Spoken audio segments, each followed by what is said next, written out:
I finished ᴍᴘᴇ걱괱 and this was such a joyous but emotional read.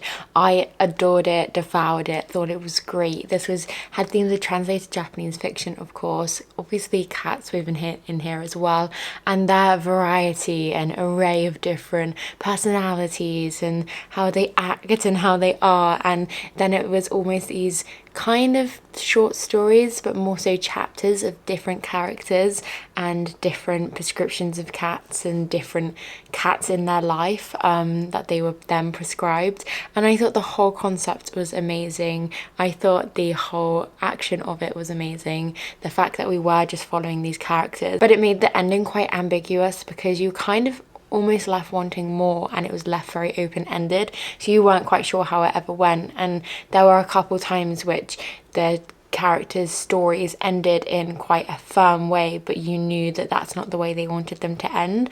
This whole clinic was quite ambiguous as well because you didn't really know what was real and what wasn't, and there was hints to somewhat magical realism in here, I would say. I thought it was well executed, well done, and like I say, I love the idea of this clinic being found just based on emotion, and if you really need it, you'll find this clinic, and if you didn't need it anymore, the clinic just wasn't there and you got a bit lost and a bit disorientated. And I thought that was a fun, phenomenal concept. And this whole prescription of a cat and the way that the clinician, the doctor, ends up explaining how they might have helped when the character didn't see it themselves. So I thought that was all really interesting. Great to see all the different people's struggles and how relatable and realistic they were. I just found it made the characters so much more human and real, and yeah, and it just gave the little snippets into different people's lives. I'd say this is quite quick to read. It's simple and grounded in reality with wholesome notes, so I highly recommend this one.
Mini reading update. I'm deciding to put down my current read and pick up something on Kindle. There are quite a few books on Kindle Unlimited that I'm really interested in and had my eye on for quite some time now.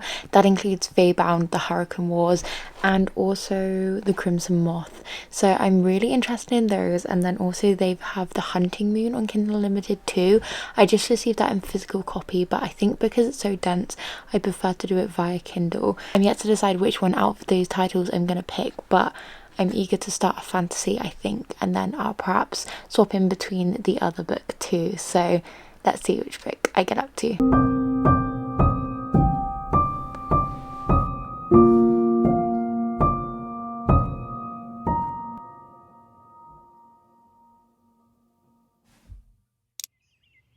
kittens have decided it would be fun to attack the net curtains, so I think we're gonna have to replace these.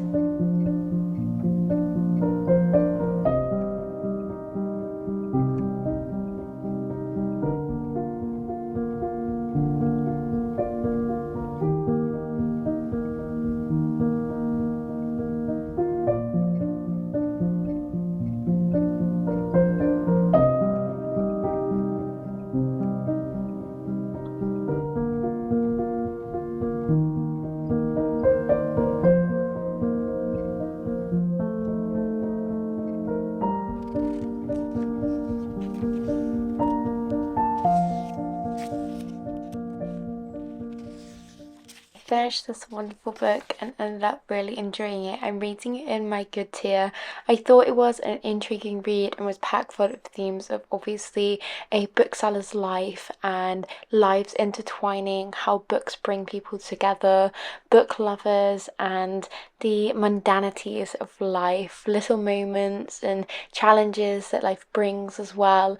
We basically followed a plethora of different characters. Mainly our main character was the owner of this bookshop, and we followed her life predominantly, but the chapters were flicked between different character perspectives, and more characters were woven in and born into this novel, and it helped just make the book feel whole and the novel feel so wholesome and intertwined, and it was just such a joy to read. I found myself getting a bit slumpy in the middle of it, but I feel as though this is definitely a book you just need to sit down and immerse yourself with a good cup of tea, although this made me want to drink coffee because there is so much beautiful descriptors of coffee woven in here. So I definitely highly recommend this book if any of those themes sound interesting to you and you're just looking for a cute wholesome read full of book lovers and bookshops and mundanity of life with a little bit of magic and hopefulness woven in there.